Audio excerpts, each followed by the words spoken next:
Is it possible to replace all that fatty butter in a recipe with healthy olive oil? I think it is. We'll show you how to do it when we come back, fresh from the kitchen. Well, welcome to the kitchen. Of course, I'm thrilled today to have my guest, Mickey Sanner, here today. And I have known, the first time I met her, she was actually doing a pie crust with olive oil on a chef stage, and I about laughed her off the stage. Well, after that was all said and done and made, I was eating pie for the rest of the day.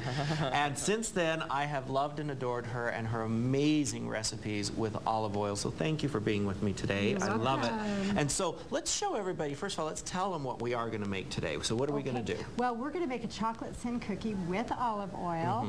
And I know that's a little odd to some people, but you've tried my cookies. And they're amazing. That's right. Amazing. And your pie crust still today is one of the best I've had. That's right. So who's laughing now, Brian? You, I hope. Because I'm not. I'm eating humble pie. I'm eating humble pie. Let's talk about the ingredients first of all now. Of course, now these are very unique. Yes, my little they farm are. lady. Why don't you tell everybody about She has her own chickens. She goes out and gathers her eggs every morning, right? Absolutely. In fact, Brian, this morning I gathered you a dozen. Oh, you are so sweet. Thank you. Bring you back to memories on the farm. Memories on the farm from Idaho. There we go. And of course, what's this here? Right here we've got some baking powder. All right. And we're going to wind up starting with the olive oil, but we've got olive oil, vanilla, only 2 teaspoons, but you probably would use 2 tablespoons. Probably, you know me and vanilla. That's right, you and vanilla. We've got some Dutch milled or Dutch processed cocoa, dark. All right. That's what you love. Of course, the eggs and milk, 3 tablespoons of milk. A little salt, sugar. A little bit. So when you start with olive oil in your book, of course, these recipes are in your beautiful book. Right. Is there a kind of a technique you use? You said you're going to start with the olive oil. Do you always do that with these? Most always, I do start with the olive oil. The neat thing about you can convert your own recipes if you want to take away the butter or the trans fat or the hydrogenated oil that you would be using. Instead of using about a cup, you'd use about 2/3 of a cup to 3/4. It's not a perfect science, but you know, you get the chance to play around with it just a little bit. So we can talk about. Do you want to start adding some of these in here?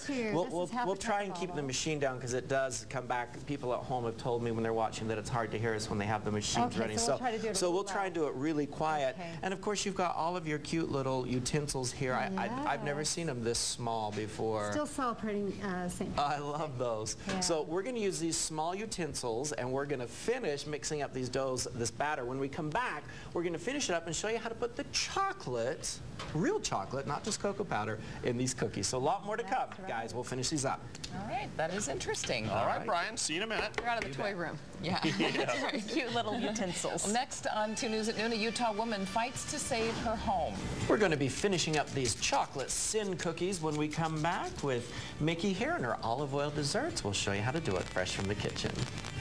Okay, we're going to head back to the kitchen now for our sinfully delicious treat.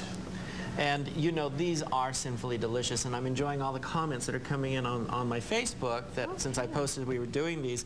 Honestly, for those of you that are doubting the flavor in these cookies, they are amazing, trust me. And so Kevin, the camera guy, even stolen. You weren't watching, but I think he snatched one and he loved them. I think we just saw a thumbs up. Is that two thumbs up? There we go. All right. Well, let's finish them off and show everybody how to do it. We mix together the dough, and there's nothing special about it. You just mixed it in your machine until it was combined. All done. And you use a portion scoop, and I talked about those actually on Friday. A cookie scoop. Okay, whatever. And you've got just a bowl of sugar here, and what are you doing here? Just rolling them. Just rolling them, and we're going to place them on the cookie sheet. They'll spread out when they bake. All right. And you'll get to see that in just a moment.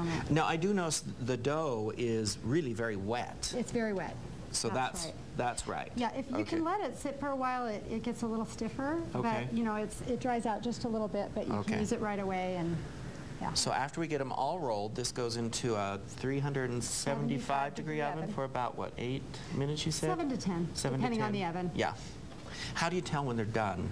Well, they just kind of spread out and look a little crackly. A little crackly. Right, and you'll get to see that. Do they kind of lose their sheen? Now, I know we do have some that we did just bake off. That's right. Right here. And do you know, actually, now that they've cooled, I can see what you mean by the crackly look on them. You know, they puff up just a little bit, and then as soon as they come out. Do you know, one thing I did notice, too, and maybe you can kind of see this here, the raw ones are shinier Right. So they kind of lose their luster when they're done, and that might be a good indication too. That's right. Okay.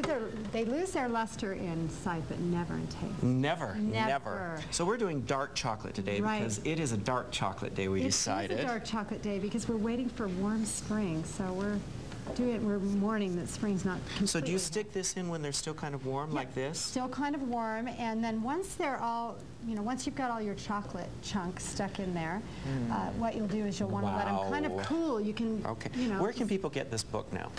Amazon or Amazon.com, Barnes & Noble, my website, oliveoildesserts.com. Okay. I'll see if we can't get a link maybe on our website too, so that would be people don't great. have to go chasing around the web to find it. It's pretty and of much course everywhere. you can get this actual recipe from her book on our website by going to KUTV.com. Go to the food section, which is right at the top of the page. Click on the food, and that'll take you right into this. You can get this recipe as well as many others. Now tomorrow is so turnaround from this, Mickey. We're doing cupcakes, but colorful cupcakes with meatloaf.